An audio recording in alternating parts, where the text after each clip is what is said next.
வரவேற்றுக் கொள்கிறோம் future minutes நிகழ்ச்சிக்குள். இன்றைய ஃபியூச்சர் மினிட்ஸ் நிகழ்ச்சியிலும் கடந்த மணி நேரங்களில் இடம்பெற்ற முக்கியமான விடயங்கள் சம்பந்தமாக உங்களோடு பகிர்ந்து கொள்ள நாங்கள் தயாராக இருக்கின்றோம்.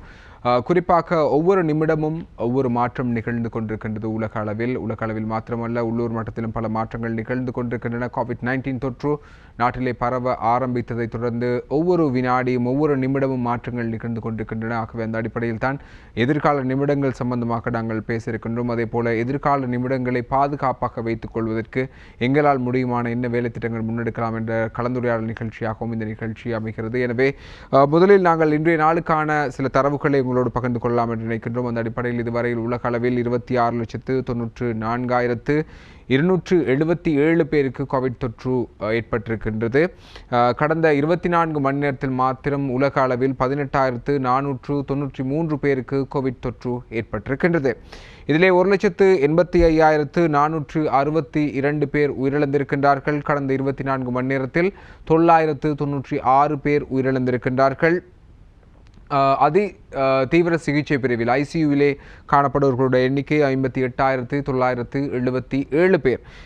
இவர்களில் 7,49,579 பேர் இந்த நோயிலிருந்து மீண்டு வந்திருக்கின்றார்கள். நோய் தொற்று ஏற்பட்டு அதிலிருந்து மீண்டு வந்திருக்கின்றார்கள். அதே நேரம் நாங்கள் இதனை வீதாசார அடிப்படையில் பார்க்கும்போது 27.82% முழுமையாக ரிகவராக இருக்கின்றார்கள். இவர்களில் 2.19% ICUவிலே, அதாவது அவசர சிகிச்சை பிரிவிலே சிகிச்சை பெற்று வருகின்றார்கள். 6.88% உயிரிழந்திருக்கின்றார்கள். இதுதான் சர்வதேச தரவுகளின் அடிப்படையில் நாங்கள் பார்க்கும்போது இருக்கின்ற நிலவரம். இலங்கையின் பக்கம் அவதானத்தை செலுத்துவோமாக இருந்தால் 334 பேருக்கு கோவிட் தொற்று உறுதிப்படுத்தப்பட்டிருக்கின்றது இலங்கையில். அதிலே இன்றைய தினம் 4 பேருக்கு உறுதிப்படுத்தப்பட்டிருப்பதாக சுகாதார அமைச்சு தெரிவித்திருக்கின்றது. 7 பேர் உயிரிழந்திருக்கின்றார்கள். அது தீவிர சிகிச்சை பிரிவில் 2 பேர் அனுமதிக்கப்பட்டு சிகிச்சை அளிக்கப்பட்டு வருகின்றார்கள். இவர்களில் 105 பேர் இதிலிருந்து மீண்டு நோய் முழுமையாக நிவாரணம் அடைந்து வீடுகளுக்கு திரும்பியிருக்கின்றார்கள். அந்த விகிதாசாரத்தை பார்க்கும்போது 31.44% இந்த நோயிலிருந்து விடுபட்டு வெளியாக இருக்கின்றார்கள். 0.6% இந்த கடுமையான நோய் தொற்றுக்கு உள்ளாக இருக்கின்றார்கள். அதாவது ஒட்டுமொத்தமாக நாங்கள் பார்க்கும்போது 2 பேருக்கு இந்த நோய் நிலை கடுமையாக இருக்கின்றது. 2.1% அதாவது 7 பேர் உயிரிழந்திருக்கின்றார்கள். 222 பேர் இப்பொழுது சிகிச்சை பெற்று வருகின்றார்கள். 7,393 பேருக்கு COVID-19 தொற்று சம்பந்தமான பரிசோதனைகள் மேற்கொள்ளப்பட்டிருக்கின்றன. கொழும்பு, கம்பஹா, களுத்துறை மற்றும் புத்தளம் ஆகிய மாவட்டங்களில் தற்போது நடைமுறையில் உள்ள ஊரடங்கு சட்டம் ஏப்ரல் மாதம் 27ஆம் தேதி திங்கட்கிழமை காலை 5 மணி வரையில் நீடிக்கப்பட்டிருக்கின்றது. ஏனைய மாவட்டங்களில் தற்போது தளர்த்தப்பட்டிருக்கின்ற ஊரடங்கு நாளை வரை இரவு 8 மணி முதல் மறுநாள் அதிகாலை 5 மணி வரை ஊரடங்கு சட்டம் அமுல்படுத்தப்படும் என்பதாக அறிவிக்கப்பட்டிருக்கின்றது.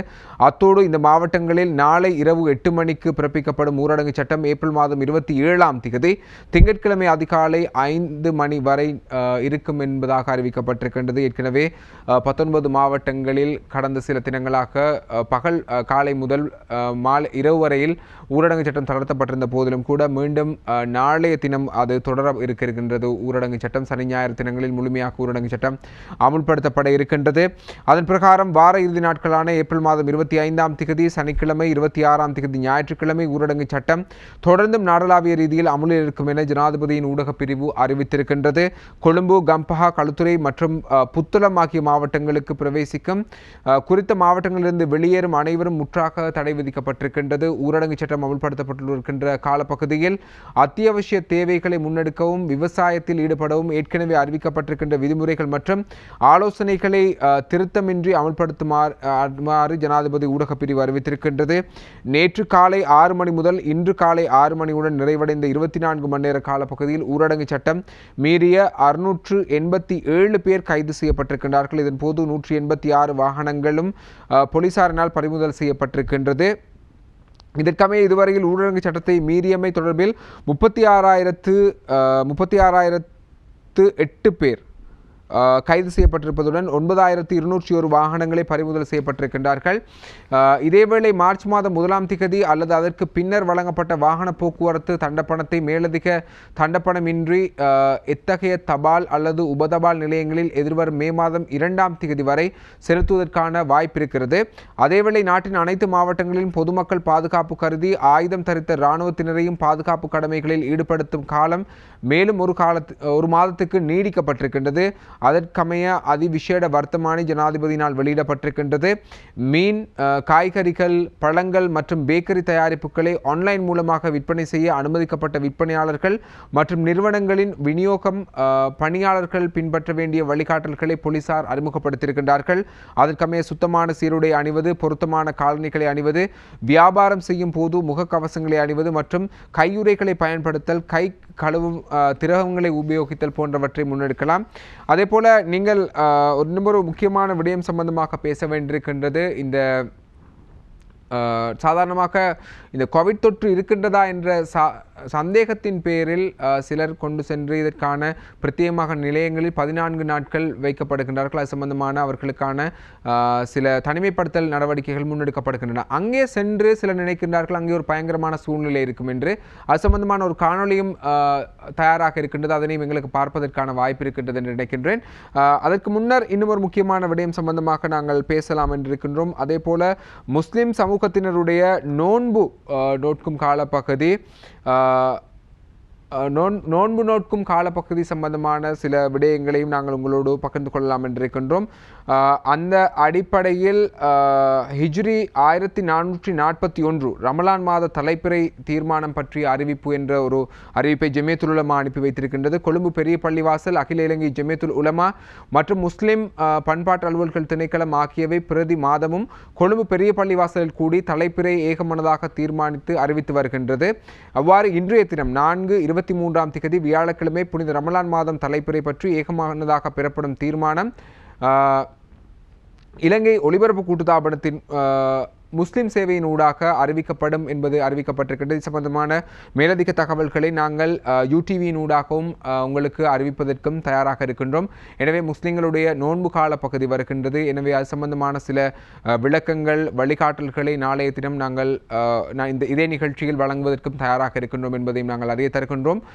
அதே போல இந்த நோன்பு கால பகுதிகளில் சில நேரங்களில் இப்படி தனிமைப்படுத்தல் நிலையங்களுக்கு கொண்டு செல்லப்பட்டால் அவர்களுக்கு பாதுகாப்பு இருக்காது, அவர்களுடைய நோன்பு நோட்பதற்கான வேலை திட்டங்கள் இருக்காது என்றெல்லாம் சந்தேகிக்க தேவையில்லை. அவர் சம்பந்தமான அனைத்து ஏற்பாடுகளையும் செய்து தருவதாக இராணுவ தளபதி அவர்களும் அறிவித்திருக்கின்றார்கள். அதே போல அங்கே இருக்கின்ற மக்களும் மிகவும் அமைதியாகவும் சந்தோஷமாகவும் தங்களுடைய அந்த 14 நாட்களை கழித்துக் கொண்டிருக்கின்ற விடயங்களும் இருக்கின்றன. அது சம்பந்தமான காணொலி ஒன்றும் இருக்கின்றது. அதனை நாங்கள் உங்களுக்கு தொடர்ந்தும் நிகழ்ச்சியில் வழங்குவதற்கு தயாராக இருக்கின்றோம். எனவே தொடர்ந்தும் நிகழ்ச்சியோடு இணைந்திருங்கள். நாங்கள் அடுத்த கட்ட கலந்துரையாடல் பகுதிக்கு செல்ல இருக்கின்றோம்.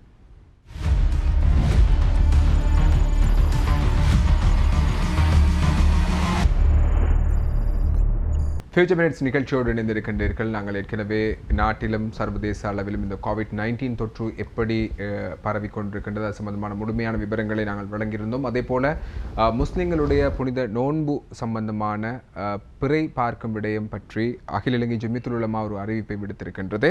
அந்த விடயத்தையும் உங்களுக்கு ஞாபகப்படுத்துகின்றேன். ஹிஜ்ரி 1441 ரமலான் மாத தலைப்பிறையை தீர்மானிப்பது பற்றிய அறிவிப்பு கொழும்பு பெரிய பள்ளிவாசல், அகில இலங்கை ஜமியத்துல் உலமா மற்றும் முஸ்லிம் சமய பண்பாட்டு அலுவல்கள் திணைக்களம் ஆகியவை பிரதி மாதமும் கொழும்பு பெரிய பள்ளிவாசலில் கூடி தலைப்பிறை ஏகமனதாக தீர்மானத்தை அறிவித்து வருகின்றது. இவ்வாறே இன்றைய தினம் 2020 4/23ஆம் திகதி வியாழக்கிழமை புனித ரமலான் மாத தலைப்பிறை பற்றி ஏகமனதாக பெறப்படும் தீர்மானம் இலங்கை ஒலிபரப்பு கூட்டுத்தாபனம் முஸ்லிம் சேவையின் ஊடாக அறிவிக்கப்படும் என்பதை ஜமியத்துல் உலமாவினர் அறிவித்திருக்கின்றார்கள். அதே போல வழமையாக கொழும்பு பெரிய பள்ளிவாசல், அகில இலங்கை ஜமியத்துல் உலமா மற்றும் முஸ்லிம் சமய பண்பாட்டு அலுவல்கள் திணைக்களம் தான் உத்தியோகபூர்வமாக இந்த அறிவிப்பை விடுப்பார்கள். எனவே இந்த 3 நிறுவனங்களினாலும் விடுக்கப்படுகின்ற அறிவிப்புகளை மாத்திரம் உத்தியோகபூர்வமான அறிவிப்பாக ஏற்றுக்கொள்ளுமாறு அறிவிக்கப்பட்டிருக்கின்றது. அதுவல்லாமல் ஏனைய அமைப்புகள், நிறுவனங்கள் வெளியிடுகின்ற தகவல்களை மக்கள் ஏற்றுக்கொள்ள வேண்டாம் என்பதையும் அறிவித்திருக்கின்றார்கள். குறிப்பாக முஸ்லிம் சமய பண்பாட்டு அலுவல்கள் திணைக்களம், ஜமியத்துல் உலமா, கொழும்பு பெரிய பள்ளிவாசல் இந்த 3 நிறுவனங்களும் அறிவிக்கின்ற பிறை பற்றிய அறிவிப்பை ஏற்றுக்கொள்ளுமாறு அறிவிக்கப்பட்டிருக்கின்றது. அதே போல நாளைய தினம் எங்களோடு இந்த நிகழ்ச்சியில் இணைந்து கொள்ள இருக்கின்றார்கள் பௌத்த விவகாரம் மற்றும் கலாசாரம் மத விவகாரம் சம்பந்தமான அமைச்சின் ஊடக செயலாளர் ஜெயராஜா அவர்களும் அதேபோல முஸ்லிம் சமய பண்பாட்டு அலுவல்கள் திணைக்களத்தின் பணிப்பாளரும் இந்த நிகழ்ச்சியில் இணைந்து கொள்ள இருக்கின்றார்கள். அந்த நிகழ்ச்சியும் நாளைய தினம் நீங்கள் பார்க்கலாம் என்ற விடயத்தை ஞாபகப்படுத்துகின்றோம். இன்றைய தினமும் நாங்கள் ஒரு முக்கியமான கலந்துரையாடலுக்கு செல்ல இருக்கின்றோம். குறிப்பாக இந்த COVID-19 எந்த அளவுக்கு வேகமாக பரவுகிறதோ அதே போல இந்த போலி செய்திகள் பரவலாக பரவுகின்றன. அதே நேரம் இன முரண்பாட்டை ஏற்படுத்துவதற்கு அல்லது இன ரீதியான பாகுபாடுகளை ஏற்படுத்துவதற்கான பல்வேறுபட்ட வேலை திட்டங்களும் தங்களுடைய சுயநல அரசியல்களுக்காக சிலர் செய்து கொண்டிருக்கின்றார்கள். இந்த சர்வதேச உலகமே அதிர்ந்து போயிருக்கின்ற இந்த COVID-19 ஒரு தேச மக்களாக நாங்கள் வெற்றி கொள்ள வேண்டிய ஒரு தேவைப்பாடு இருக்கின்றது. ஆனால் போதிலும் ஒரு கவலைக்கிடமான விடயம், நாட்டிலே ஏதோ ஒரு வகையில் இந்த COVID-19 பயன்படுத்தியும் சில இனவாத ரீதியான பொய்ப்பிரச்சாரங்களும் முன்னெடுக்கப்படுகின்றன. ஆகவே இந்த சூழலில் எங்களுக்குள்ளே சகவாழ்வை நாங்கள் மேம்படுத்துவதற்கும் சகவாழ்வை கட்டியெழுப்புவதற்கும் என்ன மாதிரியான வழிமுறைகளை செய்யலாம் என்பது சம்பந்தமாகத்தான் பேசியிருக்கின்றோம். அதற்கு பொருத்தமான 2 பேரை நாங்கள் அழைத்து வந்திருக்கின்றோம். யாழ் உடுவில் சிவஞான பிள்ளையார் கோவிலின் பிரதம குருவும் சொய்சாபுர ராஜராஜேஸ்வரி அம்மன் பீடாதிபதி சிவஸ்ரீ வெங்கட சுப்பிரமணிய சுவாமிகள் எங்களோடு இணைந்திருக்கின்றார்கள். அதே போல ஃபாதர் எங்களோடு இணைந்திருக்கின்றார். ஹரன் போல் ஃபாதர் அவர்கள் எங்களோடு இணைந்திருக்கின்றார்கள். இருவரையும் அன்போடு வணக்கம் கூறி நிகழ்ச்சிக்குள்ளார வச்சுக்கொள்கிறோம். வணக்கம். வணக்கம். நிச்சயமாக இருவரும் சொல்லுங்கள், உண்மையில் இந்த COVID-19 தொற்று இந்த உலகத்தையே ஆட்டி படைத்து கொண்டிருக்கின்றது. ஏதாவது நாங்கள் ஆன்மீக ரீதியாக பிழை விட்டு விட்டோமா என்ற கேள்வி இன்று நிறைய பேருக்குள்ளே இருக்கின்றது. அப்படியான ஏதாவது காரணங்கள் இருக்குமா இதற்கு பின்னால் என்ற ஒரு கேள்வியிலிருந்து ஆரம்பிக்கின்றோம். உண்மையில் நீங்கள் கேட்ட கேள்வி சரி. எங்களை அப்பாற்பட்டவர் இறைவன்.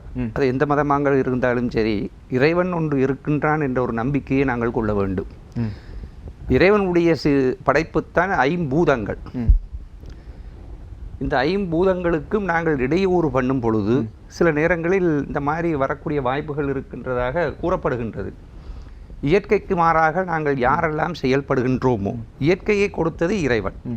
அந்த இறைவன் கொடுத்த பொக்கிஷத்தை பேணி பாதுகாக்க வேண்டியது எங்களுடைய கடமையாகும். அந்த இயற்கையாக இறைவன் கொடுத்த அந்த கிஃப்ட், அதாகப்பட்டது எங்களுக்கு கொடுத்த வரப்பிரசாதத்தை துஷ்பிரயோகம் செய்யும் பொழுது அதுதான் நாங்கள் சொல்கிறோம். இந்த பகவத்கீதையெல்லாம் எடுத்து பார்த்தால் நாங்கள் பைபிள்லேயும் இருக்கலாம். இப்படி எல்லாம் என்ன சொல்கின்றார்கள் என்றால், இறைவன் படைத்த படைப்புக்கு நாங்கள் எந்த காரணம் கொண்டும் இடையூறுகள் செய்யும் பொழுது இறைவன் எந்த ரூபத்திலையும் எங்களை தாக்கத்துக்கு ஆட்கொண்டு பிறகு ஆட்கொள்வார் என்று கூறப்படுகின்றது. ஆகையால் இந்த வைரஸுக்கு எங்களுடைய இதுதான் காரணம் என்று சொல்ல முடியாது. புராணங்கள் இதிகாசங்கள் பார்க்கும் பொழுது இயற்கைக்கு மாறாக நாங்கள் செயல்படுவதை தவிர்க்க வேண்டும். நிச்சயமாக நிறைய பேருக்கு இருக்கின்ற ஃபாதர் ஒரு கேள்விதான், நாங்கள் ஏதாவது ஆன்மீக ரீதியாக பிள்ளைகளை விட்டுவிட்டோமோ என்ற ஒரு கேள்வி நிறைய பேருக்கு இருக்கின்றது. அதை பற்றி சொல்லுங்கள். பிசினஸ் இப்படியாகத்தான் நாங்கள் இதனை பார்க்கிறோம். எப்படி என்று சொன்னால், கிறிஸ்தவ கண்ணோட்டத்தை நாங்கள் பார்க்கும் பொழுது எங்களுக்கு திருமறை எங்களுக்கு என்ன சொல்லுகிறது என்பதை நாங்கள் பார்க்கும் பொழுது, இறைவன் இந்த உலகத்திலே மனிதர்களை படைக்கின்றான்.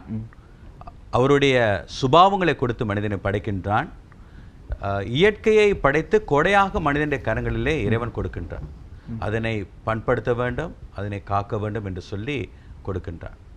ஆகவே இந்த உலகத்திலே மனிதனிடத்திலே இறைவன் இந்த உலகத்தை கொடுக்கும் பொழுது இந்த உலகத்திலே ஆணை பெண்ணை மாத்திரம்தான் அவன் உருவாக்கி இந்த இயற்கை ஆளும்படியாக கொடுத்தான். ஆனால் நாங்கள் பார்க்கின்றோம், மனித வரலாறு திருப்பி பார்க்கும் பொழுது இறைவன் எவற்றையெல்லாம் எங்களுக்கு கொடையாக கொடுத்தாரோ, அவர் கொடையாக கொடுத்ததை மிகவும் கவனமாக பாதுகாக்க மனிதன் மறந்து போனான். சிறப்பாக நீங்கள் பார்த்தீங்கன்னு சொன்னால், எங்களுடைய திருமறையிலே தொடக்க நூலிலே கடவுள் மனிதனை படைக்கும் பொழுது ஆணையும் பெண்ணையும் படைக்கின்றார், ஒரு வித்தியாசத்தோடு படைக்கின்றார். ஆனால் வித்தியாசமாக படைக்கப்பட்ட அந்த 2 பேரும் வழியாக ஒரு மனுக்குலம் இந்த உலகத்திலே உருவானது. ஆனால் அதே மனிதன் என்ன செய்கின்றான், இறைவனுக்கு விரோதமாக அவன் தவறை செய்யும் பொழுது அங்கே குடும்ப வாழ்வில் ஒரு பிளவு உருவாகிறது. குடும்ப வாழ்வில் ஒரு பிளவு உருவாகிறதை நாங்கள் பார்க்கிறோம். ஆகவே அதனை தொடர்ந்து அந்த மனிதனுடைய வாழ்விலே எப்பொழுது குடும்ப வாழ்வில் பிளவு ஏற்பட்டதோ அதனை தொடர்ந்து நாங்கள் பார்க்கின்றோம், அவன் நிமித்தமாக இந்த பூமியானது, இறைவன் படைத்த இயற்கையானது அவன் அழிக்கிறவனாக, அவன் செயல்படுகிறவனாக அவன் காணப்படுகிறான். அதனை தொடர்ந்து நாங்கள் பார்க்கிறோம், மனித குலத்திலே மனிதர்கள் ஒருவரை கொலை செய்கின்ற ஒரு நிலையை நாங்கள் பார்க்கின்றோம். இப்படியாக சரித்திரத்தை அப்படியே புரட்டி நாங்கள் திருமறையில் பார்த்து கொண்டு போகும் பொழுது இந்த COVID-19 நாங்கள் எப்படி இந்த திருமறையின் அடிப்படையிலே நாங்கள் இதனை விளங்கிக் கொள்ளலாம் என்று பார்க்கும் பொழுது எங்களுக்கு ஒன்று தெரிகிறது. இறைவன் மனிதனுடைய கரங்களிலே எப்படியாக இந்த உலகத்தை கொடுத்தாரோ அவர் கொடுத்த வண்ணமாக இந்த உலகம் இல்லை. மனிதன் தன்னை சுயநலத்தின் நிமித்தமாக இந்த இயற்கையை அவன் அழித்து கொண்டிருக்கின்றான். அது இரண்டாவது காரியம். முதலாவது காரியம், இறைவன் இந்த உலகத்திலே மனிதனை படைக்கும் பொழுது ஒரு மனிதன் இன்னொரு மனிதனை மதித்து மரியாதை கொடுத்து அன்பாக அரவணைத்து ஒற்றுமையாக வாழ வேண்டும் என்று அவர் விரும்பினார். ஆனால் இன்றைக்கு நாங்கள் பார்க்கின்றோம், மனிதன் இந்த உலகத்தில் பலதரப்பட்ட விதத்திலே பிளவுகளை உருவாக்கியிருக்கின்றான். வித்தியாசங்கள் என்பது, டிஃபரன்ஸ் என்பது இறைவனாலே உருவாக்கப்பட்ட ஒரு கொடை. ஆனால் டிவிஷன் என்பது மனிதனாலே உருவாக்கப்படுது. இறைவன் இந்த உலகத்தில் மனிதனை படைத்த வழியிலே எந்த மதத்தையும் அவர் உருவாக்கவில்லை, எந்த சாதி அல்லது குலம் அல்லது எந்த ஒரு வர்ணத்தையும் அவர் உருவாக்கவில்லை. அவை மனிதன் என்ன செய்து கொண்டான், தன்னை பிரித்து பிரித்து பிரித்து ஆளுகிறவனாக பார்க்கிறவனாக அவன் செயல்பட்டபடியால் தானே இன்றைக்கு நாங்கள் என்ன செய்கின்றோம், ஒரு மனிதன் இன்னொரு மனிதனை மனித நேயத்துடனே மனித மாண்புடனே மனித விழுமியங்களுடனே பார்க்க மறுக்கிறபடியால் அங்கே இப்படிப்பட்ட அழிவுகளுக்கு அது ஊற்றாக காணப்படுது. ஆகவே இறைவனுக்கு தேவை என்னவென்றால் ஒரு சுத்திகரிப்பை செய்ய வேண்டும், மனு குலத்தை சுத்திகரிப்பு செய்ய வேண்டும். ஆகவே நீங்கள் பார்த்தீங்கன்னு சொன்னால் இந்த கொரோனா வைரஸ் ஆனது இங்கிலாந்து தேசத்தினுடைய அரண்மனைக்குள்ளே சென்று விட்டது, பக்கிங்ஹாம் பேலஸுக்குள்ளே போய்விட்டது. ஸ்பெயினை பார்க்கும் பொழுது அங்கே இளவரசி மரித்து போனதை நாங்கள் பார்க்கிறோம். அதை ஒருவரையும் இது விட்டு வைக்கவில்லை.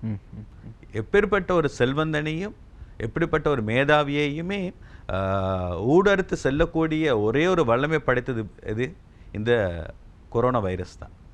நிச்சயமாக இதே போன்று வரலாற்றிலும் எங்களால் காணக்கூடியதாக இருக்கின்றது. எங்களுடைய வேத நூல்களில் அல்லது வரலாற்று ரீதியாக இப்படியான இதே போன்ற சம்பவங்கள் என்றில்லை, இப்படியான சம்பவங்கள் இடம்பெற்றிருக்கின்றன. உண்மையில் எங்களுடைய ஆன்மீகத்தில் பார்த்தால் பல புராணங்கள் இருக்கின்றது. உங்களுக்கு நன்றாக தெரியும், ராமாயணம். ஒரு அரக்கன், அதாவது ராவணேஸ்வரன் உதாரணத்துக்கு சொல்லலாம். அரசை பரிபாலனம் செய்கிறவன் அந்த நாட்டையே தன்னுடைய ஆணவம் என்ற இடத்திற்கு சென்று ஆணவத்தினால் அந்த இடங்களையே மக்களையே துன்புறுத்தி வந்தான். நரகாசுரன், இப்படி நிறைய சொல்லலாம், சூரபத்மன். அப்போ இவர்களெல்லாம் நான் என்ற அகம்பாவம் கொண்டவர்கள். அப்போ ஒரு மனிதனுக்கு நான் என்ற அகம்பாவங்களும் தன்னை விட்டால் மிஞ்சினவர்கள் யாரும் இல்லை என்ற எண்ணமும் பஞ்சமா பாதகங்களை செய்யக்கூடிய சிந்தனைகளும் வரும் பொழுது அதை அழிப்பதற்கு இறைவன் வருவார். இப்போ ராமாயணத்தில் பார்த்தால் ராமர் வந்தார், நகராசுரனை சம்ஹாரம் பண்ணுறதுக்கு கிருஷ்ணர் வந்தார். இப்படி ஒவ்வொன்றையும் அவர் அழிப்பதற்கு, அழிக்கத்தான் பிறந்தார் ஒழிய ஆக்குவதற்கு பிறக்கவில்லை. அழித்து அந்த அந்த நாட்டை நல்லபடியாக மக்கள் நல்லபடியாக வாழ்வதற்கு வழிவகுத்தார். ஆகையால் அந்த புராணங்கள் அந்த காலத்தில் அப்படி இருந்திருக்கலாம். இந்த நவீன காலத்தில் இப்போ நீங்கள் ராமர் மாதிரி ஒருத்தர் பிறக்க இயலாது, கிருஷ்ணர் மாதிரி பிறக்க இயலாது. இந்த நவீனத்துக்கு ஏற்ற மாதிரி தான் இப்போ வைரஸ் என்ற ஒரு ஆயுதம் கொண்டு பிறக்கப்பட்டு இந்த மனிதர்களுடைய ஃபாதர் அவர்கள் சொன்னது மிக அருமையாக சொன்னார். என்னென்னால் மனிதர்களுக்கு இரக்க சிந்தனை போய்விட்டது. மற்றவர்களுக்கு உணவளிக்க வேண்டும், இப்போ உணவு அளிக்கணும் கேட்குறாங்க, நிர்பந்தமாக அந்த வந்துடுது. அப்போ இதெல்லாம் ஏற்கனவே நாங்கள் பயன்படுத்தி கொண்டு வந்தால் வீடுகளுக்கு செல்லும் பொழுது காலை கழுவி செல்ல வேண்டும். வீட்டு வாசல் வைக்கக்கூடிய செருப்புகள், அதாவது வாசல் வைக்க வேண்டிய செருப்பை முன்னே உள்ளுக்கு கொண்டு வைப்பார்கள். அதெல்லாம் வைக்கக்கூடாதுன்னு அந்த காலத்தில் சொன்னது. இன்றைக்கு அதெல்லாம் நாங்கள் கடைபிடிக்கின்றோம். வெளியில் சென்று வந்தால் கையை கழுவ வேண்டும். அது இன்றைக்கு நடைபெறுகின்றது. நாங்கள் எதையெல்லாம் விட்டோமோ அதையெல்லாம் நாங்கள் இப்பொழுது செய்து கொண்டிருக்கோம் என்றால் விட்டதை செய்து கொண்டிருக்கின்றோம். இது எங்களுடைய நாட்களில் இருந்தது. இதை நாங்கள் விட்டதை செய்து கொண்டிருக்கின்றோம். இதையெல்லாம் திருப்பியும் நாங்கள் அதை சர்வீஸ் பண்ணுறதுக்காக வேண்டி இப்படி ஒரு வைரஸ் என்று இறைவனால் ஒரு விதமான ஒரு தொற்று நோயாக வந்ததோ என்று கூட எண்ணக்கூடிய ஒரு எண்ணம் வருகின்றது. நிச்சயமாக ஃபாதர், அப்படி பைபிளிலே அல்லது வரலாற்று நூல்கள், எங்களோட வரலாற்று நூல்கள் பார்க்கும்போது விசேடமாக கிறிஸ்தவ திருச்சபை வரலாறு என்று சொல்லி நாங்கள் பார்க்கும் பொழுது, கிறிஸ்தவ உலகத்தை திரும்பி பார்க்கும் பொழுது 1900 2000 ஆண்டு, 100 ஆண்டுகள், சென்ற நூற்றாண்டு, 100 ஆண்டுகள் மாத்திரம் இது போன்ற கொள்ளை நோய்கள் 33 வந்திருக்கிறது. 33 வந்திருக்குது. உங்களுக்கு ஒரு அதிர்ச்சி தரும் ஒரு விவரமாக நான் சொல்ல விரும்புகிறேன். என்ன தெரியுமா, 2000 ஆண்டிலிருந்து 2020க்கு இடையில் இந்த 20 ஆண்டுகளுக்குள் மாத்திரமே 74 கொள்ளை நோய்கள் அந்த உலகத்தை தாக்கியிருக்கிறது. சிக்கன் குனியா, இபோலா, டெங்கு, இது போன்று நான் அடுக்கிக் கொண்டே போகலாம். இதன் விளைவாக அநேகர் மரித்திருக்கிறார்கள். ஆகவே எங்களுடைய வரலாறை நாங்கள் திரும்பி பார்க்கும் பொழுது கிறிஸ்துவுக்கு பின் 165 நாங்கள் பார்க்கிறோம் ஆண்டனி என்று சொல்லப்படுகிற ஒரு கொள்ளை நோய் உருவாகி இருக்கிறது. அதன் நிமித்தமாக அங்கே சொல்லப்படுகிறது ஏறத்தாழ 5 மில்லியன் ஜனங்கள் மரித்து போனார்களாம். அதனைத் தொடர்ந்து நாங்கள் பார்க்கிறோம் கான்ஸ்டன்டினோப்பிள் இல்லை மாத்திரம் ஒரு நாளைக்கு 5000 பேர் மரித்திருக்கிறார்கள். கிறிஸ்துக்கு பின் 531, 32, 33 ஆண்டிலே. இன்றைக்கு நாங்கள் பார்க்கிறோம் அமெரிக்கா தேசத்திலே 2000 சொச்சம் பேர் அதிகமானவர் ஒரு நாளிலே மரிக்கிறார்கள். ஆனால் நாங்கள் பார்க்கிறோம் அதாவது ஜஸ்டினியன் என்று சொல்லப்படுகின்ற அவருடைய காலத்திலே அப்படிப்பட்ட நிகழ்வுகள் இடம்பெற்றிருக்கிறது. அதனைத் தொடர்ந்து ஒரு உலகத்திலே மிகவும் மோசமான ஒரு அழிவு எப்பொழுது ஏற்பட்டதுன்னு சொன்னால் 1346 53 ஆண்டு வரைக்கும் பூபோனிக் என்று சொல்லப்படுகிற ஒரு கொள்ளை நோய் திருச்சபை வரலாறிலே இடம்பெற்றிருக்கிறது. அது முழு ஐரோப்பாவையுமே தாக்கியிருக்கிறது. சொல்லுகிறார்கள் 75 மில்லியன் ஜனங்கள் அதிலே மரித்து போனதாக சொல்லுகிறார்கள். அது மாத்திரமல்ல, தொடர்ந்து இன்ஃப்ளூயன்ஸா உருவாகி இருக்கிறது. 1889 ஆண்டு 90 ஆண்டிலே அதில் 1 மில்லியன் ஜனங்கள் மரித்திருக்கிறார்கள். அது போலவே கொலரா நோயானது சென்ற நூற்றாண்டு 1910 ஆண்டு தொடக்கம் 11 ஆண்டுக்கு இடையிலே 8 லட்சம் ஜனங்கள் அங்கே உலகத்தில் மரித்து போயிருக்கிறார்கள். அதனை தொடர்ந்து பல தடவைகள் இந்த இன்ஃப்ளூயன்ஸ் ஆனது வந்து நிமித்தமாக பல மில்லியன் கணக்கில் ஜனங்கள் இந்த உலகத்திலே மரித்து போனதாக சரித்திரம் சான்று பகிர்து. எல்லாவற்றுக்கு மேலாக ஒரு காரியத்தை நான் சொல்ல விரும்புகிறேன். 1976 ஆண்டு தான் எய்ட்ஸ் நோயுடைய வைரஸ் ஆனது கண்டுபிடிக்கப்பட்டது. நீங்கள் நம்புவீர்கள் தெரியாது, இன்றைக்கு ஏறத்தாழ உலகத்திலே 33 மில்லியன் நபர்கள் மரித்து போயிருக்கிறார்கள் இந்த எய்ட்ஸ் நோய் நிமித்தமாக. ஒவ்வொரு வருஷமும் பல லட்சம் எய்ட்ஸ் நோயாளிகள் மரித்து கொண்டிருக்கிறார்கள். ஆகவே இந்த கொரோனா வைரஸை நாங்கள் எப்படி பார்க்க வேண்டும் என்று சொன்னால், இறைவன் அவ்வப்போது இது போன்ற கொள்ளை நோய்களை உலகத்துக்கு அனுமதிப்பது காரணம், மனிதா சற்று நின்று நிதானித்து நீ திரும்பி பார். இப்போ பாருங்க, நம்ம கலர் லைட்ஸை நாங்கள் பார்க்கிறோம். 3 கலர் இருக்கிறது. சிவப்பு கலரும் அங்கே ஆரஞ்சும், அது பின்னதாக கிரீன் கலர் நாங்கள் பார்க்கிறோம். அப்போ ரெட் கலர் வரும்பொழுது எங்களுக்கு தெரியும் கட்டாயம் அப்போ இப்படிப்பட்ட கொள்ளை நோய்கள் இறைவன் மனிதனை நிற்கும்படியாக, தன்னுடைய வாழ்க்கையை அவன் சற்று திரும்பி பார்க்கும்படியாக இறைவன் அழைக்கின்றார். ஏனென்று சொன்னால், நீங்கள் பாருங்க, இன்றைக்கு பயோ வெப்பன்ஸ் அல்லது பயோ வார் என்று சொல்லி இப்படிப்பட்ட நச்சு வாயுக்களை பயன்படுத்தி மனித குலத்தை அழிக்கின்ற சக்தியானது சென்ற நூற்றாண்டிலே தான் இது உருவானது. ஆகவே தான் என்னுடைய ஞாபகத்தின்படி 1976 ஆண்டுகளிலே தான் முதலாவது உலகத்திலே ஒரு மகாநாடு ஏற்படுத்தப்பட்டது. அதான் 1ஆம் 2ஆம் உலக யுத்தத்தின் பொழுது அணு ஆயுதங்களை பயன்படுத்தி கொண்டு குவித்தார்கள். ஹிரோஷிமா நாசாக்கி எல்லாம் அணுகுண்டு போட்டார்கள். ஆனால் இப்போ அதன் பின்னதாக யோசித்தார்கள் என்ன சொன்னால், இப்படி மனிதர்கள் அடிப்பதை பார்க்கலாம், இப்படிப்பட்ட கொள்ளை நோய்களை பரப்பி மனுகுலத்தை சாகடிப்பது நல்லது என்று சொல்லி. ஆகவே இதற்கான பல சம்மேளனங்கள் பல தடவைகள் இடம்பெற்று கொண்டிருந்தாலும் மனிதன் இதனை நிறுத்துவதாக இல்லை. ஆகவே இறைவன் ஒரு சுத்திகரிப்பை செய்ய விரும்புகிறார். அது யாராக இருந்தாலும் அவருக்கு பிரச்சனை இல்லை. ஏனென்றால் கடவுள் மதங்களுக்கு அப்பாற்பட்ட. நிச்சயமாக ஃபாதர், அதே நேரம் குருக்கள் ஆகியோர் சொன்ன விடயங்களை பார்க்கும்போது இப்பொழுது எல்லா மனிதர்களும், நான் நினைக்கின்றேன், இந்த விடயங்கள் ஆரம்பித்த காலப்பகுதியில் ஆரம்ப நிகழ்வுகளில் நாங்கள் பேசும்போது குருக்களும் கூட சொன்ன ஒரு விடயம்தான், குறிப்பாக மனிதனுக்கு இப்பொழுது விரும்பியோ விரும்பாமலோ இறையியல் சிந்தனை ஒன்று ஏற்பட்டிருக்கின்றது. ஏதோ ஒரு சக்தியை நோக்கி அவர்கள் நகர்கின்ற ஒரு சூழ்நிலை உருவாக்கி இருக்கின்றது.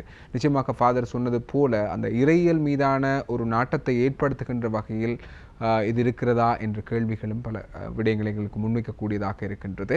எனவே என்னதான் இருந்தாலும் மனித சக்திக்கு அப்பாற்பட்ட ஏதோ ஒரு சக்தி ஒன்று இந்த உலகத்தில் இருக்கின்றது என்பதை நாம் புரிந்து கொள்வதற்கான சில சம்பவங்கள் இந்த உலகத்தில் இடம்பெற்று கொண்டு தான் இருக்கின்றது. நாங்கள் இந்த எவ்வளவுதான் விஞ்ஞான ரீதியாகவும் மருத்துவ ரீதியாகவும் இவற்றை எவ்வளவெல்லாம் பேசுகின்றோம், தத்துவார்த்தமாக பேசுகின்றோம். ஆனால் இலங்கை போன்ற நாடுகளில், இந்த 3ஆம் ஆண்டு நாடுகளில், ஆசிய வலய நாடுகளில் இருப்பவர்களுக்கு எப்படியுமே மதங்கள் மீதான அதிகளவான நம்பிக்கை இருக்கின்றது. எனவே அந்த அடிப்படையில் தான் மதங்களின் பார்வையில் இந்த விடயம் இருக்கின்றது எப்படி என்பதை நாங்கள் பேசிக்கொண்டிருக்கின்றோம். அதே போல மதங்களின் பெயரால் பொய்கள் பரப்பப்படுகின்றன. நாட்டுக்குள்ளே இனவாதத்தை தூண்டும் வகையில் சில விடயங்கள் இடம்பெறுகின்றன. அடுத்து வர இருக்கிற நிமிடங்களில் நாங்கள் அந்த விடயங்களை மையப்படுத்தான் பேச இருக்கின்றோம். நீங்களும் அழைக்கலாம் 0312250532 என்பது எங்களுடைய தொலைபேசி இலக்கம். தொடர்ந்து நிகழ்ச்சியோடு இணைந்திருக்கிறார்.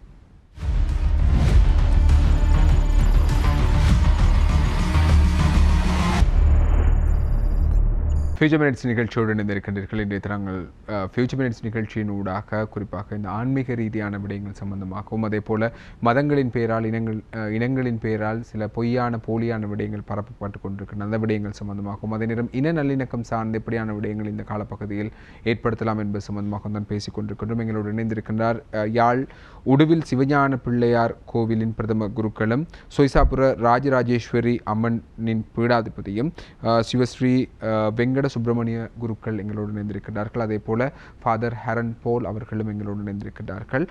ஃபாதர், நீங்கள் ஏற்கனவே சொல்லும்போது ஒரு விடயத்தை சொல்லியிருந்தீர்கள். இறைவனுக்கு ஒரு தேவை இருக்கின்றதுக்கு காலத்துக்கு காலம் சில சுத்திகரிப்புகளை செய்ய வேண்டும். இறைவன் ஒருவன் இருக்கின்றான் என்பதை உறுதிப்படுத்தும் வகையில் மனிதனை சற்று நிறுத்தி பார்க்க வைப்பதற்கான ஒரு செயற்பாடாகவும் இப்படியான வரலாறு நெடுகிலும் கொள்ளை நோய்கள் அனுப்பப்பட்டிருக்கின்றது என்ற விடயத்தை சொல்லியிருந்தீர்கள். ஆனால் இலங்கை போன்ற ஒரு தேசத்தில் நாங்கள் 3 தசாப்த காலமாக ஒரு யுத்தத்தை அனுபவித்தோம். அதனூடாக பல்லாயிரக்கணக்கான உயிர்களை இழந்திருக்கின்றோம். அதே போல சுனாமியை அனுபவித்திருக்கின்றோம், வெள்ளத்தை அனுபவித்திருக்கிறோம். இப்படி பல பிரச்சனைகளை அனுபவிக்கின்ற எங்களை போன்ற ஒரு நாட்டுக்கும் இப்படியான ஒரு நிலை தேவை அப்படின்றார். இது ஒரு அருமையான ஒரு கேள்வி. நாங்கள் இதனை குறித்து ஆழமாக நாங்கள் சிந்திக்க அழைக்கப்படுகிறோம்.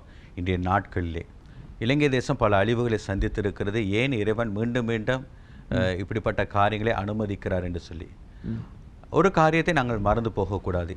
இலங்கை தேசத்தில் நீங்கள் இப்போ வரலாற்றை திரும்பி பார்க்கும் பொழுது கடந்த சில தசாப்தங்களாக, இப்போ உதாரணத்துக்கு 1971ஆம் ஆண்டு எடுப்பீர்கள் என்று சொன்னால் ஜேபியினுடைய கலவரமானது உருவானது. அதில் ஏறத்தாழ 13,000 வாலிபர்கள் மரித்து போனார்கள். அதனைத் தொடர்ந்து நீங்கள் பார்க்குற 87ஆம் ஆண்டு தொடக்கம் 89ஆம் ஆண்டு தொடக்கம் வரைக்கும் நாங்கள் பார்க்கும் பொழுது 90,000 பௌத்தர் சகோதரர்கள் பிக்குகள் படுகொலை செய்யப்பட்டதை நாங்கள் பார்க்கிறோம். அதே நேரத்திலே எங்களுடைய யுத்த காலத்திலே நாங்கள் பார்க்கிறோம் 3 தசாப்தங்களாக அநேகருடைய உயிரிழப்புகளை நாங்கள் பார்த்தோம். ஆனால் எவ்வளவு தான் அழிவுகளை இலங்கை தேசம் சந்தித்திருந்தாலும் நாங்கள் யதார்த்தத்தை திரும்பி பார்க்கும் பொழுது நம்முடைய தேசம் இப்படிப்பட்ட அழிவுகளை சந்தித்திருந்தாலும் நாங்கள் எங்கே தவறு செய்திருக்கிறோம், எங்கே தவறிழைத்திருக்கிறோம், எங்கே நாங்கள் தடம் புரண்டிருக்கிறோம் என்பதை குறித்து சிந்திக்க மறுக்கிறார்கள். நீங்கள் பார்க்கலாம், மத ரீதியாக, இரண்டாவது இன ரீதியாக, இந்த ரெண்டையுமே ஒரு நாணயத்தின் 2 பக்கங்களைப் போல இந்த தேசத்திலே அரசியல்வாதிகளும் ஒரு சில மத என்ன சொல்லலாம் ஒரு தீவிரவாத சிந்தனை உடையவர்களும் இதனை பயன்படுத்திட்டு நீங்கள் பார்க்கலாம். இப்போ எடுத்துக்காட்டாக நீங்கள் பார்ப்பேன் என்று சொன்னால் கடந்த நாட்களிலே சீனாவிலிருந்து கொரோனா வைரஸ் ஆனது இலங்கைக்கு வந்தது. சொன்னார்கள் என்னது, பௌத்தர்களினாலே இந்த வைரஸ் பரப்பப்பட்டது என்று சொன்னார்கள். இலங்கையிலே அநேக விதமாக இஸ்லாமிய சகோதரர்கள் இதில் பாதிக்கப்பட்டார்கள். அது நிமித்தமாக பல இடங்களிலே இந்த கொரோனா வைரஸ் பரவியது. உடனடியாக என்ன செய்தார்கள், ஒரு மத சாயத்தை பூசினார்கள். இஸ்லாமியர்களினாலே இது இங்கு பரவப்பட்டது. ஐரோப்பாவுக்குள் போகும் பொழுது அங்கே கிறிஸ்தவர்கள், அவரின் வழியாகத்தான் இன்றைக்கு ஆக்கள் கொத்து கொத்தாக மரித்து கொண்டிருக்கிறார்கள். ஏதோ ஒரு நிகழ்வு இடம்பெற தங்களுடைய சுயநலத்துக்காக, சுய லாபத்துக்காக என்ன செய்கிறார்கள், அதனை மதத்தினுடைய சாயத்தை பூசி இன்னும் ஒருவரை பிளவுபடுத்துகின்ற, பிரிக்கின்ற, காயப்படுத்துகின்ற செயல்களில் ஈடுபடுகிறது நீங்கள் பார்க்கலாம். அப்படி இல்லை என்று சொன்னால் இனவாதமாக இருக்கும் இலங்கை தேசத்திலே. ஆகவே நீங்கள் இன்றைக்கும் நீங்கள் பார்த்தீர்கள் என்று சொன்னால் பிஸ்மேன் பாருங்கள், இலங்கை தேசமானது சிறப்பாக போதை வஸ்துக்களுக்கு ஒரு கேந்திர ஸ்தானமாக இருக்கிறது. இதன் வழியாகத்தான் வேறு நாடுகளுக்கு கொண்டு போகப்படுகிறது. நீங்கள் இப்பொழுது 2-3 நாட்கள் முன்னதாக நீங்கள் அதை பார்த்திருப்பீர்கள், எப்படியாக கைப்பற்றினார்கள் என்று சொல்லி. முதல் தடவை சொல்ல கடலிலே நம்முடைய கடலை தான் பயன்படுத்தியிருக்கிறார், இவ்வளவு காலமாக பயன்படுத்தி கொண்டு வந்திருக்கிறார்கள். இது ஒரு கேந்திர ஸ்தானமாக இருக்கிறது. அது மாத்திரமல்ல, பாருங்கள், இளைஞர்களை கெடுப்பதற்காகவே எங்களுடைய இன்டர்நெட்டின் வழியாக என்ன சொல்றது, ஆபாச படங்கள் தரையிறக்கம் செய்கின்ற நாடுகளிலே இலங்கை தேசம் முதலாவது இடத்தில் இருக்கிறது. எவ்வளவு ஒரு பரிதாபத்துக்குரிய. இப்ப இவை எல்லாவற்றையும் தடுக்க வேண்டியது யார்? பாராளுமன்றம் அல்லவா? என்ன, அவர்கள் தானே இந்த தேசத்தை, அவர்களை தான் நாங்கள் நம்பி இருக்கின்றோம். அங்கே தானே அனைத்து தீர்மானங்களும் அனைத்து சட்டங்களும் இயற்றப்படுகின்றது. சாராயத்தை எடுத்துக்கொள்ளுங்கள், நம்முடைய தேசத்திலே யுத்தத்தின் பின்னதாக நீங்கள் பார்த்தீங்கன்னா மட்டக்களப்பு, அப்படியே கிழக்கு மாநிலத்தில் பல இடங்கள் பார்த்தீங்கன்னா புதிதாக என்ன செய்தார்கள், ஸ்டாக் பண்ணுகின்ற அதாவது மதுபானங்களை சேகரிக்கிற இடங்களை பெரிய அளவிலே கட்டியிருக்கிறார்கள், பெரிய அளவுக்கு கட்டியிருக்கிறார்கள். அப்போ பாவிக்கிறவர்களுடைய எண்ணிக்கை நீங்கள் பார்க்கும் பொழுது இப்பொழுது பல மடங்கு அதிகரித்து கொண்டிருக்கிறது.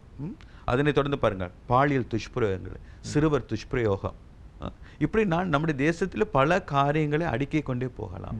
இலங்கை தேசத்தில் நாங்கள் 98% படித்தவர்கள் என்று சொல்லிக் கொண்டிருந்தாலும் இந்த இன ரீதியாக மத ரீதியாக காரியங்களில் ஈடுபட்டு மக்களை பிளவுபடுத்தி இன்னும் அதால பாதாளத்துக்குள் இந்த தேசத்தை கொண்டு போய் கொண்டிருக்கிறார்கள். அதால பாதாளத்துக்குள். இப்போ உதாரணத்துக்கு பார்த்தீங்கன்னு சொன்னால், இப்போ இந்த கொரோனா வைரஸ் எடுத்துக்கொள்ளும், இது ஒரு தீவு அல்லவா? இது தீவுக்குள்ள எப்படி வந்தது? வரவுக்கு வேண்டிய கட்டாயமாக ஏர்போர்ட் வழியாகத்தான் அது வந்திருக்கிறது. அப்படியானாலும் அதனை தடுத்திருக்க வேண்டியது யாருடைய கடமை? நாங்கள் பார்க்கின்றோம். அரசு மாத்திரமும் முதலாவதாக நாங்கள் பார்ப்போம்னு சொன்னால் வேர்ல்டு ஹெல்த் ஆர்கனைசேஷன் WHO இதற்கான அறைகூவலை கொடுத்திருக்கணும், எச்சரிக்கை கொடுத்திருக்க வேண்டும். உலகம் முழுவதும் இப்படி சீனாவில் ஆரம்பித்திருக்கிறது, உலகத்தில் இருக்கிற எல்லா நாடுகளுக்கும் இந்த பரவி செல்லும். அதுக்காகத்தானே கோடிக்கணக்கான பணத்தை அமெரிக்காவும் பல நாடுகளும் அவர்களுக்கு கொடுத்திருக்கிறார்கள் இந்த உலகத்தை கண்காணிக்கும்படியாக. அப்போ அந்த பொறுப்பை, அந்த உத்தரவாதத்தை அவர் செய்ய மறந்து போனார்கள். நம்முடைய தேசத்திலும் கூட நாங்கள் பார்த்தோம் என்று சொன்னால், பிப்ரவரி மாதத்திலே நாங்கள் இதற்கான முற்பாதுகாப்பான திட்டங்கள் எடுத்திருப்போமானால் இன்றைக்கு எங்களுடைய பாடசாலை மூடப்பட்டிருக்காது, நாங்கள் அனைவரும் இப்படி முடங்கி இருக்க வேண்டிய அவசியம் இல்லை. அப்போ இதுக்கு பின்னதாக எங்களுக்கு என்ன தெரிகிறது? எல்லா அரசியல்வாதிகளாக இருந்தாலும் தங்களுடைய சுயநலத்தையும் தங்களுடைய சுயலாபத்தையும் தக்க வைத்துக்கொண்டு நாடு எக்கேடு கெட்டால் என்ன, மனிதர்கள் எப்படி போனால் என்ன என்று சொல்லி அவர்கள் தாங்கள் எப்படி இதில் முன்னுக்கு வரலாம், தாங்கள் எப்படி பணம் திரட்டலாம், தாங்கள் எப்படி இந்த உலகத்திலே பெயர் பிரஸ்தாபத்துடனே புகழுடனே வாழலாம் என்கின்ற அது குறுகிய மனப்பான்மையுடனே தான் செயல்படுகிறதை நாங்கள் பார்க்கின்றோம். இப்போ கடந்த நாட்களில் பாருங்கள், 5000 ரூபாய் கொடுக்க வேண்டும் என்று சொன்னார்கள் அல்லவா? நாங்கள் தொடர்ச்சியாக என்ன பார்த்து கொண்டிருக்கிறோம்? அநேக ஆயிரக்கணக்கானவர்களுக்கு அந்த பணமானது கிடைக்காததால் பல வடிவங்களிலே அதுக்கு விரோதமாக புரட்சி செய்கிறதை அல்லது கிளர்ச்சி செய்கிறதை நாங்கள் கடந்த நாட்களிலே நாங்கள் பார்த்து கொண்டிருக்கோம். இலங்கை பூரா பரவலாக இப்படியாக பிஸ்மி நான் உங்களுக்கு நிறைய காரியங்களை சொல்லிக்கொண்டே போகலாம். ஆகவே இறைவன் இதனை அனுமதிக்கின்றார். நாங்கள் சொல்ல முடியாது ஏற்கனவே எங்களுக்கு துன்பம் வந்திருக்கிற இந்த தேசத்திலே, ஆகவே இறைவன் ஏன் மீண்டும் அனுமதித்தார் என்று கேட்க முடியும். இது எல்லாவற்றும் காரணம் மனிதன் எவ்வளவு அழிவில் சந்தித்திருந்தாலும், நானும் குருக்களும் இப்பொழுது வாகனத்தை வரும் பொழுது குருக்கள் ஒரு அருமையான ஒரு காரியத்தை கேட்டார்கள். ஃபாதர், இந்த காரியங்கள் இடம்பெற்று கொண்டிருக்கிறது, என்ன நடக்கும் என்று. அப்போ நான் சொன்னேன், இன்னும் கொஞ்சம் நாட்களில் எல்லாம் சரியாக விடும், அதுதானே எங்களுடைய நம்பிக்கை. அப்பொழுது அவர் ஒரு காரியத்தை சொன்னார், என்னுடைய இருதயத்தை முகம் ஆழமாக பதித்துக்கிறேன். ஃபாதர், கொஞ்சம் நாட்கள் இது ஞாபகத்தில் இருக்கும் வரைக்கும் ஒரு மனம் திரும்பி நல்லவர்களாக இருப்பார்கள், ஆனால் இது வெள்ளாட்டு கொஞ்சம் நாட்களை மறந்து போய் விடுவார்கள். அது உண்மை, நிச்சயமா. இதுதான் எங்களுடைய வரலாற்று உண்மை நம்முடைய தேசத்திலே. நிச்சயமா நிறைய பேருக்கு நடக்கின்ற விடயம் என்னவென்றால், மரணச் சடங்குக்கு செல்லும் போது மரணம் பற்றி ஞாபகம் வரும், சில மணி நேரங்கள் கடந்து போகும்போது அதனை மறந்து விடுவார்கள். உண்மையில் ஏன் இந்த தேசத்தில் இதனையும் மையப்படுத்தி ஒரு மதத்தின் பெயரால், இனத்தின் பெயரால் அடையாளப்படுத்துவது உண்மையில் ஒரு கவலை தருகின்ற விடயமாக இருக்கின்றது. சீன தேசத்தில் பௌத்தர்கள் அதிகமாக இருக்கின்றார்கள், ஆகவே அது பௌத்தர்களால் கொண்டு வரப்பட்ட ஒரு நோய் என்ற ஒரு குற்றச்சாட்டும் முன்வைக்கப்பட்டது. முஸ்லிம்கள் சிலருக்கு இந்த நோய் தொற்று ஏற்பட்டதன் பின்னர் முஸ்லிம்களால் தான் இது பரப்பப்படுகிறது, முஸ்லிம்களுக்கு அதிகமாக பரவுகிறது என்று ஒரு கதை சொல்லப்பட்டது. இப்பொழுது அண்மைய நாட்களில் பண்டாரநாயக்க மாவட்ட பகுதியில் அந்த விடயத்தை பார்க்கும்போது இந்தியாவுக்கான ஒரு ஆன்மீக ரீதியான பயணம் சென்று வந்த பெண்ணினால் அந்த விடயம் ஏற்பட்டது என்று சொல்லும்போது அதனை ஒரு மத ரீதியாக பௌத்த பெண் அவர் சுற்றுலா சென்றதுதான் காரணம் என்று பிரச்சாரம் மேற்கொள்ளப்படுகின்றது. ஏன் இந்த நிலை, ஏன் இந்த மனோநிலை என்பதுதான் இங்கே மிகப்பெரிய கேள்வி. இந்த நேரத்தில் ஒரு தேச மக்களாக நாம் இந்த சர்வதேச வைரஸை வெல்ல வேண்டிய காலம். இதிலே இனம், மதம், சாதி, கொள்கை, உங்களுடைய அரசியல் கட்சிகள் இவற்றையெல்லாம் தூரம் கட்டிவிட்டு இதிலிருந்து நாங்கள் எப்படி விடுபடுவது என்பதை சிந்திக்க வேண்டியதான் காலமாக இருக்கின்றது. இங்கே மனிதத்துக்காக நாங்கள் தொழிற்பட வேண்டிய காலமாக இருக்கின்றது. தயவு செய்து மதங்களை, இனங்களை நிந்திக்கின்ற செயற்பாடுகளை விட்டுவிட்டு இதிலிருந்து நாம் எப்படி வெளியில் வரலாம், இது நல்ல ஒரு சூழல், எங்களுக்கு ஒரு சகவாழ்வை கட்டியெழுப்புவதற்கு, மனிதநேயத்தை கட்டியெழுப்புவதற்கு இறைவன் கொடுத்த ஒரு வரமாக நாங்கள் இதனை பயன்படுத்தலாம். ஃபாதர், நீங்கள் இந்த விடயத்தை மன்னிக்க வேண்டும், குருக்களையா எப்படி பார்க்கின்றீர்கள்? இந்த விடயத்தை வைத்து கொண்டும் இனவாதத்தையும் பிரச்சனையும் தூண்டுகின்ற சிலர் தங்களுடைய சுயநல அரசியல்களை செய்து மிக சிறப்பாக செய்து கொண்டிருக்கின்றார்கள். இந்த விடயத்தை நீங்கள் எப்படி பார்க்கின்றீர்கள்? உண்மையில் மன வருத்தத்தை தரக்கூடிய விடயம்தான். பொதுவாக இந்த வைரஸ் இப்போ ஒரு சார்பாக இது பரப்பப்பட்டதாக நாங்கள் கணிக்க முடியாது. இது ஒரு இனத்திற்கு இனமாக செய்யக்கூடிய செயல்பாடு இல்லை. இதுக்கு பேரே வைரஸ், எங்கள் கண்ணுக்கு தெரியாத நுண்கருவியாக இருக்கக்கூடிய ஒரு கிருமி. அதை இந்த இறைவன் தான் அனுப்பினார், இந்த இறைவனால் தான் ஏற்படப்பட்டது, அந்த மதத்தை சார்ந்தவர்கள் தான் இந்த மதத்தை அளித்தார்கள் இப்படின்னு பார்க்க போனால் இப்போ எங்களுடைய தேசத்தில் பலவிதமான மதச்சார்பற்று உள்ளவர்கள் இருக்கின்றார்கள். இப்போ நீங்கள் சொன்னது போல் சைனாவிலிருந்து பௌத்த மதத்தை அழிக்க வேண்டும் அப்படின்னு சொல்லி அவர் எங்களுக்கு ஏவி விட்டால், இங்கே பௌத்த மதங்கள் இருக்கிறது மட்டுமா நாங்கள் கஷ்டப்படுகின்றோம்? அனைத்து மக்களும் கஷ்டப்படுகின்றோம். இது என்ன காரணம்னால் தங்களுடைய பயங்கள் ஒரு பக்கம், ஒருவேளை இந்த இதை வைத்துக்கொண்டு நீங்கள் கூறியது போல் தங்கள் மதத்தை பெருசு பண்ணுவதற்கு, உதாரணத்துக்கு இப்போ இந்து மதத்தை வச்சுக்குப்போம். இந்து மதத்துக்காரர்கள் சொல்கின்றால் முஸ்லீம் மதத்தால் தான் இது பரவினதுன்னு சொல்லி தங்களுடைய மதத்தை உயர்வாக வைத்துக்கொண்டு அந்த முஸ்லீம் மதத்தை தாழ்வுபடுத்துறது, இனங்களுக்குரிய ஒரு குரோதங்களை ஏற்படுத்துவது, இனங்களுக்குரிய ஒரு கசப்புணர்ச்சியை ஏற்படுறது, அதெல்லாம் இந்த காலப்பகுதியில் நடைபெற்று கொண்டிருக்கின்றது. பல வகையாக யாழ்ப்பாணத்தில் கடந்த காலத்தில் கூட எங்கள் ஃபாதர் மாதிரி ஒருவர் வந்து தான் அதை பரப்பினார். அவர் அதுக்காக வேண்டி வரவில்லை. இந்த நோயை நாங்கள் கண்காணித்து பார்க்கும் பொழுது சர்வதேச இந்த வைத்தியர்கள் கூறுகிறார்கள் எப்படி என்றால், ஒரு மனிதருக்கு இந்த தொற்று நோய் வந்தால் உடனே தெரியாதான், அது ஒரு 15 நாள் 10 நாள் கழித்துத்தான் அதனுடைய செயல்பாடு தெரியப்படும் உண்டு. அப்போ அவருடைய கடமைக்கு போதனைக்கு வருகை தந்திருக்கின்றார். அதான் உண்மையான நிலவரம். அவருக்கு இருந்தது அவருக்கு தெரியாது, ஆனால் அவர் தான் இதை உண்டாக்கினார். ஆகையால் இந்த கிறிஸ்துவ மதம் தான் இதை பரப்பினது அப்படின்னு சொல்லி இது இடையில் உள்ளவர்கள் தங்களை ஒரு தப்பிப்பதற்காகவும், இப்போ சில இடத்தில் நாங்கள் சொல்கிறோம், அரசியல்வாதிகளையும் நாங்கள் சொல்லலாம். இந்த மாதிரி வரும்பொழுது ஏன் அங்கே பரவினது, இவரால் தான் பரவினது, இவர்கள் தான் கொண்டு வந்தார்கள் இப்படின்னு ஒரு பிரச்சாரத்தை செய்து தாங்கள் தப்புவதற்கும் சில மத தலைவர்கள், உண்மையாக நான் இந்த இடத்தில் கூற வேண்டும், அது எங்களுடைய 4 மத தலைவர்களை நாங்கள் சொல்லலாம், எல்லாரும் அல்ல, இந்த சமயத்தில் அவர்கள் ஊடுருவி தங்கள் மதத்தை பிரபல்யம் பண்ணுவதற்கும், தங்களுடைய மதம் உயர்ந்த மதமாகவும் தங்களுடைய கடவுள் பெரிய கடவுளாகவும் அவர்தான் இதையெல்லாம் ரட்சிப்பார், நீங்கள் எல்லாம் இங்கு கும்பிடுங்கள், இங்கே பிரார்த்தனை செய்யுங்கள் என்று இந்த நேரத்தில் ஒரு சிறு வியாபார நோக்கத்தில் இந்த செயல்பாடு நடைபெறுகின்றது. மிகவும் வருத்தத்துக்குரிய விடயம். அதை நிச்சயமாக தவிர்த்து கொள்ள வேண்டும். மக்களும் அதிலிருந்து நீங்கள் விடைபெற வேண்டும். நீங்கள் நம்ப வேண்டும், எந்த மதத்தை சார்ந்தவர்களாக இருந்தாலும் இறைவன் ஒருவர் இருக்கின்றார், இறைவன் மூலம்தான் இதை நிறுத்த முடியும். ஆக இறை வழிபாடோடும் இறை சிந்தனையோடும் யார் இருக்கின்றார்களோ நிச்சயமாக அவன் இன்றி அணுவும் அசையாது என்ற வார்த்தைக்கு அமைய இறைவன் எங்களை காப்பாற்றுவார். இந்த இடை நீங்கள் கேட்டது போல் மிகவும் மிக மிக வருத்தத்தையும் கண்டனத்தையும் நாங்கள் இந்த நேரத்தில் தெரிவிக்கின்றோம். இந்த மதங்களையும் இனங்களையும் ஜாதிகளையும் இதில் புகுத்த வேண்டாம் என்று கேட்டுக்கொள்கிறோம்.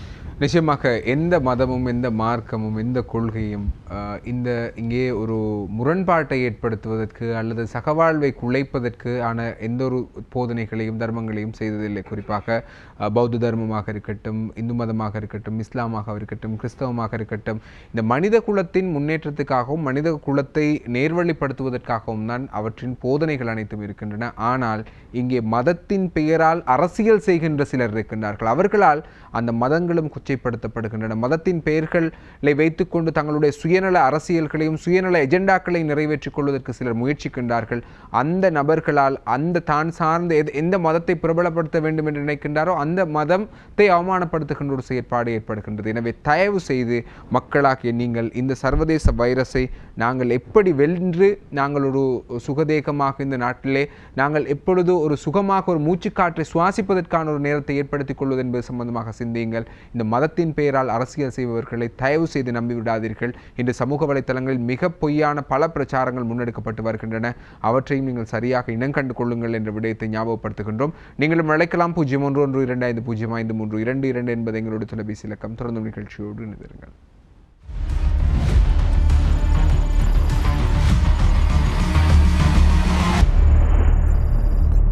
ஃபியூச்சர் மினிட்ஸ் நிகழ்ச்சியோடு இணைந்திருக்கிறீர்கள். இன்றைய ஃபியூச்சர் மினிட்ஸ் நிகழ்ச்சியினூடாக நாங்கள் இந்த மதங்களின் பெயரால் இனவாதம் பரப்பப்படுகின்றது அல்லது மதங்களின் பெயரால் பொய்யான போலிகள் பரப்பப்பட்டு கொண்டிருக்கின்றன. இவற்றை எப்படி நாங்கள் கண்டுகொள்வது, அதற்கான காரணங்கள் என்ன என்பது சம்பந்தமாகத்தான் நாங்கள் பேசிக்கொண்டிருக்கின்றோம். எங்களோடு 2 பேர் இணைந்திருக்கின்றார்கள். யாழ் உடுவில் சிவஞானம் பிள்ளையார் கோவிலின் பிரதம குரு, சொய்சாபுர ராஜராஜேஸ்வரி அம்மனின் பீடாதிபதி சிவஸ்ரீ வெங்கட சுப்பிரமணிய சுவாமிகள் எங்களோடு இணைந்திருக்கிறார்கள்.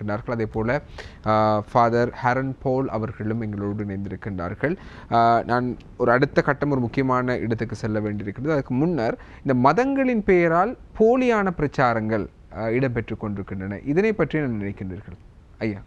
என்ன விதமான பிரச்சாரம் நீங்கள் கேள்விப்பட்டார்கள்? பிரச்சாரம் சாதாரணமாக மதங்களின் பெயர்களை கொண்டு இப்படியான விடயங்களை செய்தால் குணமடைந்து விடும் அல்லது இந்த நோயை வெற்றி கொள்ளலாம், எல்லா மதங்களை மையப்படுத்தியும் மதங்களுக்காக இப்படி விடயங்களை செய்தால் இந்த நோயிலிருந்து வெற்றி கொள்ளலாம், நோயிலிருந்து தவிர்த்து கொள்ளலாம், இப்படியான போலி செய்திகள் பரவி வருகின்றன. அவை சம்பந்தமாக தெளிவுபடுத்தும். நிச்சயமாக தான் நான் ஏற்கனவே கூறியது போல் தங்களுடைய மதங்களை வெளிப்படுத்தி இந்த நேரத்தில் பயன்படுத்தி மதங்களுக்கு ஆட்கள் சேர்ப்பதும் தங்கள் கடவுள் ஒருவர் தான் இதை காப்பாற்றக்கூடியவர் என்ற ஒரு நம்பிக்கையை மக்களுக்கு பொய் பிரச்சாரம் செய்து தங்கள் வசப்படுத்துவதற்காக இந்த பிரச்சாரம் செய்யப்படுகின்றது. இது யார் செய்கின்றார் என்றால் எங்களுடைய அந்தந்த மத தலைவர்கள் தான் செய்யப்படுகின்றது.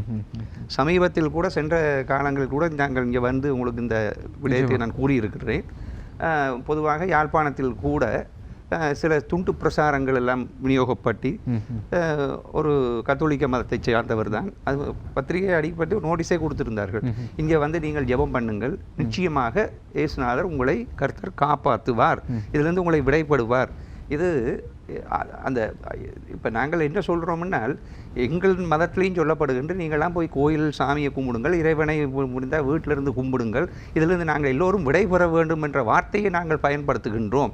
ஆனால் இதில் ஆணித்தரமாக எப்படி கூறுகின்றார்கள் என்றால் இவர் ஒரு ஆள் தான் கூட்டம் சேர்த்து இந்த எங்கள் இறைவனால் தான் இதை நீங்கள் வெற்றி கொள்ள முடியும், அப்போ மற்ற இறைவனால் முடியாதா என்ற ஒரு கேள்விக்குறி வருகின்றது. அப்போ இதை நாங்கள் பிரித்து பார்க்கும் பொழுது ஒரு சிலர், எல்லாரும் இல்லை, இந்த மதத்தை பரப்புவதற்காக மத ரீதியாக மதத்தை பரப்புவதற்காகவும் மதத்தை தங்களுடைய மதம் தங்களுடைய கடவுள் பெரியவராக இதில் காணப்படுகின்றார், இவரால் தான் இதை நிறுத்த முடியும், இவரால் தான் இதை காப்பாற்ற. அதே போல இன்னும் ஒரு முக்கியமான விடயம் தான் கோவில்களின் கலசங்கள் உடைந்து விழுந்ததாக சில இது எப்படி என்றால் இந்த பிரச்சாரம் நாங்களும் அது பொய் பிரச்சாரம்.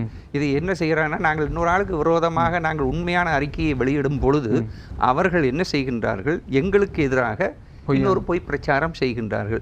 இந்த காலகட்டத்தில் இதுகள் தேவையா என்று நாங்கள் சிந்திக்கும் பொழுது உண்மையில் மிகவும் வேதனைக்குரிய விடயம், கண்டனத்துக்குரிய விடயம். இதை யார் செய்யக்கூடாது என்று சொன்னால் மத தலைவர்கள் இதில் ஈடுபடக்கூடாது. அவர்கள் மூலமாக எல்லா எங்கள் மத தலைவர்களும் இருக்கின்றார்கள், ஐயாவுடைய மத தலைவர்களையும் சில பேர் இருக்கின்றார்கள்.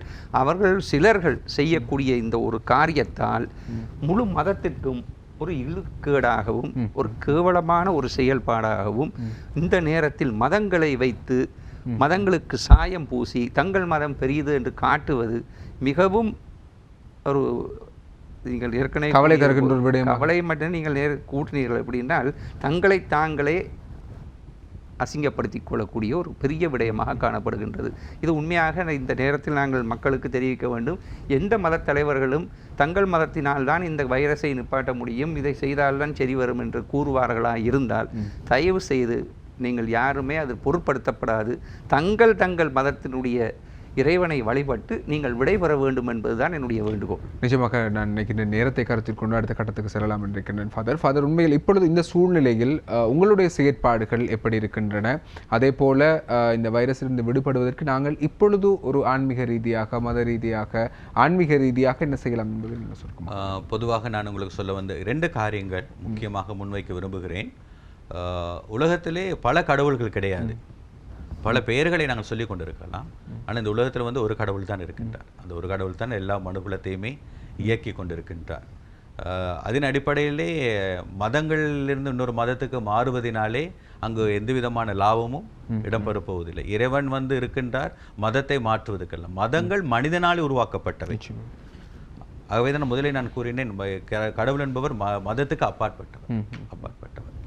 ஓகே, நான் இப்போ சொல்ல வந்த முக்கியமான 2 குறிப்புகள். ஒன்று, இப்படிப்பட்ட அழிவுகள் வரும் பொழுது திருச்சபை, அதாவது எங்களுடைய ஆலயங்கள் உலக சரித்திரத்தை நீங்கள் திரும்பி பார்க்கும்பொழுது கடந்த 2000 ஆண்டுகளாக எப்பொழுதெல்லாம் அழிவுகள் வருது உடனடியாக சமூக பணியிலே தீவிரமாக திருச்சபையானது இறங்கிவிடும், களத்தில் இறங்கிவிடும்.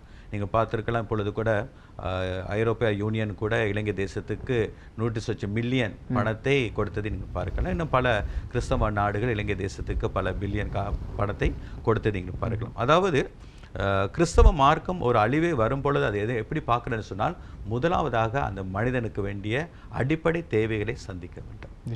ஆகவே இதனை யூடிவியை பார்த்து கொண்டிருக்கிற நபர்களுக்கு நான் சொல்லக்கூடிய காரியம், உங்களுடைய பக்கத்து வீட்டுக்கார், உங்களுடைய அயல் வீட்டுக்கார், உங்களுடைய முன் வீட்டுக்கார், பின் வீட்டு, உங்களாலே எப்படிப்பட்ட ஒரு உதவியை இந்த நாட்களில் செய்ய முடியுமோ, ஒரு உணவு ஒரு நேரத்துக்கு வழங்குவதற்கோ அல்லது ஒரு டைரேஷன் பேக்கெட் கொடுப்பதற்கோ ஒரு பால் பேக்கெட்டை வாங்கி கொடுப்பதற்கோ உங்களால் ஏதாவது ஒன்றை செய்ய முடியுமானால் அதனை நீங்கள் செய்யுங்கள். இப்படி நாங்கள் அதை செய்ய நாங்கள் கடமைப்பட்டிருக்கிறோம். இரண்டாவது, கிறிஸ்தவ மார்க்கத்திலே இப்படிப்பட்ட அழிவுகள் இடம்பெறும் பொழுது அதனை நான் உங்களை ஏற்கனவே கூறியது போல் அதை எப்படி பார்க்கிறோம் என்று சொன்னால் அது இறைவனால் கொடுக்கப்பட்ட ஒரு தண்டனையாக. ஆகவே திருமறையிலே 2 நாளாகவும் 7ஆம் அதிகாரம் 14ஆம் வசனம் தெளிவாக சொல்லுகிறது, இப்படிப்பட்ட அழிவுகள் வரும் பொழுது என்னுடைய நாமம் தரிக்கப்பட்ட என்னுடைய மக்கள், அவருடைய மக்கள் நாங்கள் உண்மையாகவே அவரை நோக்கி பார்த்து தங்களுடைய பொல்லாத வழிகளை விட்டு விலகும் பொழுது அந்த தேசத்துக்கு நான் சுகத்தை கொடுப்பேன் என்று சொல்லியிருக்கின்றார். ஆகவே நாங்கள் என்ன செய்கிறோம், கிறிஸ்தவர்கள் இன்றைக்கு உலகம் முழுவதும் ஒவ்வொரு நாளும் இணைந்து இறைவனை நோக்கி பிரார்த்தனை செய்கிறோம். எதற்கென்று சொன்னால், இறைவா எங்களை மன்னியும் என்று சொல்லி.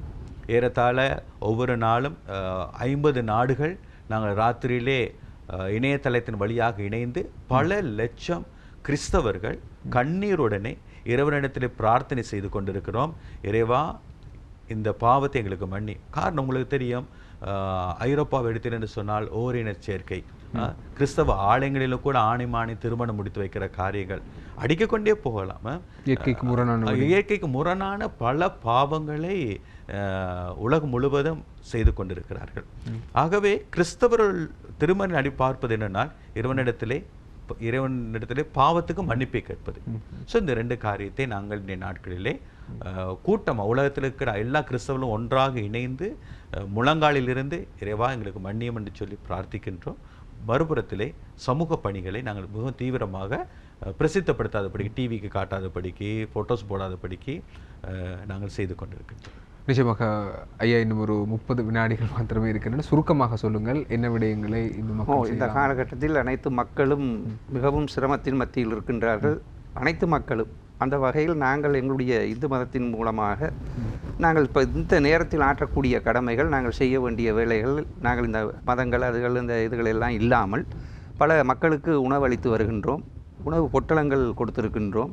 அதே போல் எங்களுடைய பிராமண ஒன்றியங்கள் இருக்கின்றன. புத்தளம் மாவட்டம் எடுத்தால் ஒவ்வொரு மாவட்ட ரீதியாக புத்தளம் மாவட்டத்தில் சுந்தரராம குருக்கள் அவர்கள் அங்கு உள்ளவர்களுக்கு சில பேர்களுக்கு பல 1000 ரூபாய் செலவில் உணவளித்து வருகின்றார். அதேபோல் வன்னியில் இருக்கக்கூடியவர்கள் வவுனியா ஒன்றியம், இப்படி சொல்லக்கூடிய அந்தந்த மாவட்டங்களில் இருக்கக்கூடிய எங்களுடைய அந்தன பெருமக்கள் அந்த ஒரு அமைப்பை அமைத்திருக்கின்றார்கள். அதன் மூலமாக தான தர்மங்களையும் இந்த கஷ்டப்பட்ட குடும்பங்களுக்கு சென்று நேரடியாக சென்று முகக்கவசங்கள், உணவளிக்கிறது, மற்றது அவர்களுக்கு வேண்டிய உடுதுணைகள் கொடுக்கிறது, இப்படியெல்லாம் செய்து கொண்டு வருகின்றார்கள். நாங்கள் இப்போ அதுதான் செய்ய வேண்டிய கடமையாக காணப்படுகின்றது. அந்த வகையில் நாங்களும் எங்களுடைய கிராமத்தில் எங்களுடைய பீடத்தின் மூலமாக பல மக்களுக்கு உபதேசங்கள் செய்து கொண்டிருக்கிறோம்.